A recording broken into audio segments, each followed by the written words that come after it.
Great. Okay, so let's get set up with the exercises for this week. And the exercise is to create a server application and also create a client application and get the two to connect to each other on the same machine.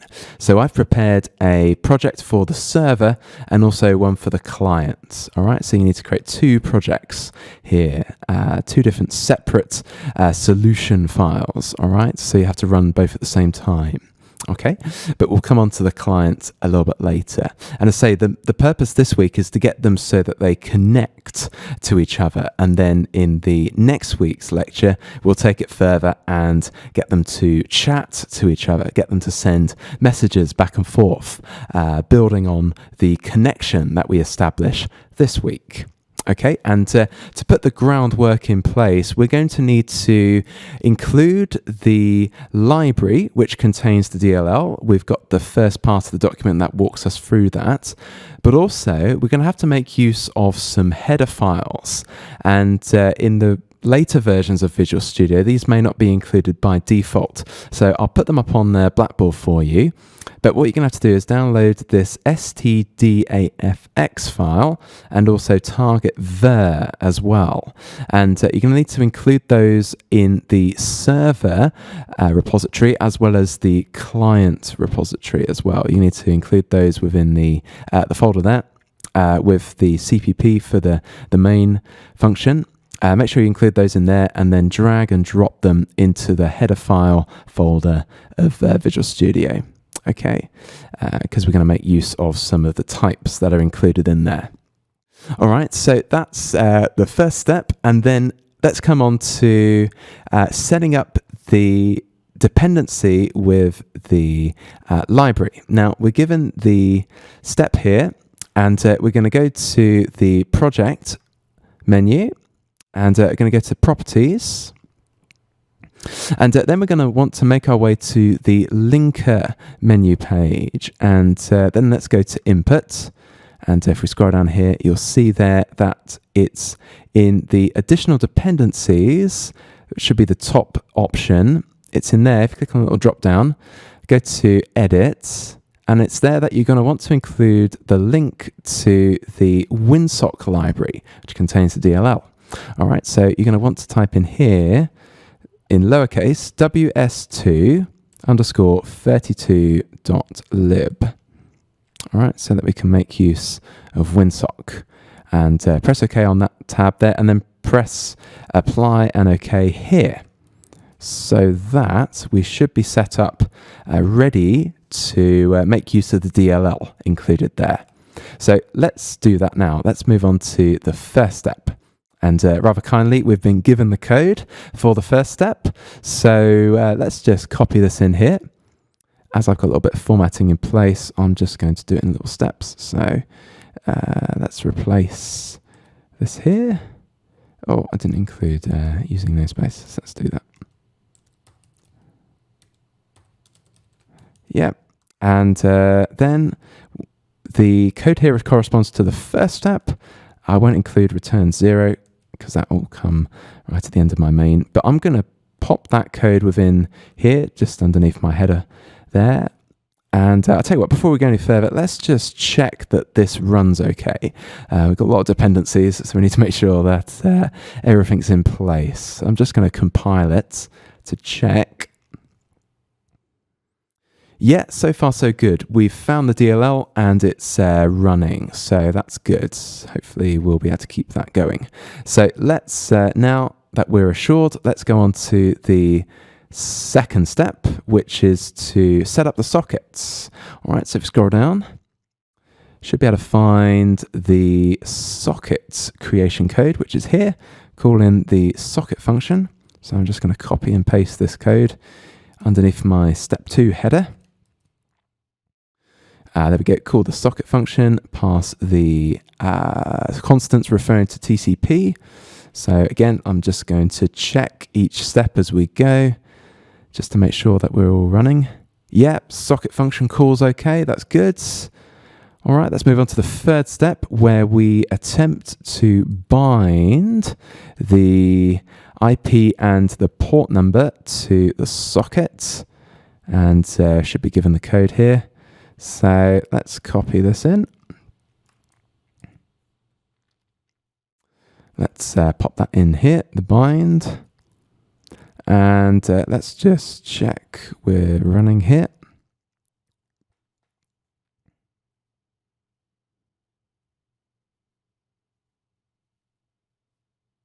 Yeah, bind's okay. That's good news. All right, so we've bound the IP and the port number of the machine to the socket. So that means we're ready now to listen. So let's now go on to the fourth step where we want to listen on that socket. So this is a slightly easier block of code. Let's pop that in there. We've set it up to listen for one client. Oh, I didn't copy all of it. Sorry. Let's do that again. Let's copy all that in. There we go. Let's try again.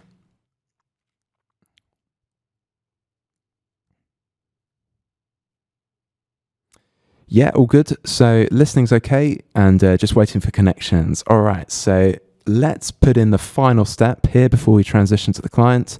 And this is the accept part. So we've set it up so far to listen out on the socket. It's going to wait for the client's connect function to connect to these details, the IP and the port number. And then when that happens, we then want to accept it. So the accept, remember, that's going to pause the execution until the connect statement goes through.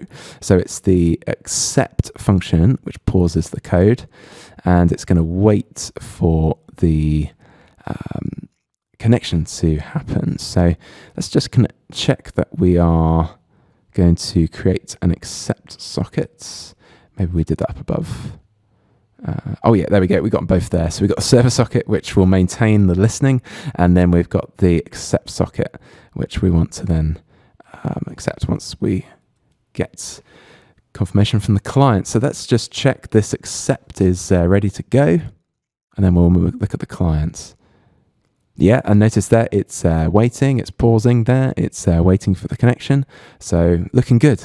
All right, so that should be the server code base. Let's now transition and set up the 3 steps for the client so that we can get these two running together. All right, so I've prepared a client project. So just create another solution file for the client, and let's pop this here for now. And remember, you're going to want to have the header files in the client repository. And also, we're going to need to include the link to the library as well. So I'm going to have to do the same thing here of going to properties and then input. And then in the dependencies menu option, I want to include the reference of ws2 winsock2 underscore 32.lib. All right, press OK. And then apply. All right, so don't forget to do that. So you need to do it for both of them, as you will need to for STD, AFX, and target version header file. Make sure you create a copy of that. And then, let's see now. We should be given the code for the clients. Now, most of it will be the same. I think really the only difference here is that we're creating a client socket variable rather than the server socket variable. Let's just check that we have everything here. Oh, right, I'm going to need to also include the header files as well. So let's go back up here and include all these. I need to make use of them. And again, we'll do a check. Let's just make sure that we're running step by step. Make sure that we can find the DLL first of all. Yeah, looking good so far. That's good. So that's the DLL included. Let's now set up the client socket. No, that's for step 2 of the client. So let's go back down to, that's the server socket. So let's keep going down. Client code. So create a socket for the client. This looks to be it. So let's copy this in. And let's run this. Check again that we are setting up the client socket. Yeah, all good here. And remember, unlike the server, it's going to bind automatically in the connect statement, which is the third part of this. So we don't need to explicitly call the bind statement here. We can do that through connect. So here we go. Here's the code for the connection, creating the, calling the connect function. So let's just check we've got everything here. Yeah, we're going to attempt to connect via the client sockets at the specified, and look out for the specified IP address and port number, which should match the server. It's on the same machine as well, so it should be using the loopback address. Let's just check that this will attempt to establish the connection. Yeah, so it's waiting. So it couldn't connect at the moment because we haven't got the server in play. So let's now try and run the two together. All right, so if I move this client project over here and have my server on this side, let's now run the server and the client. See if we can get the two connected. Hopefully the server's going to load first. Yes, it does. So it should wait out now for the client.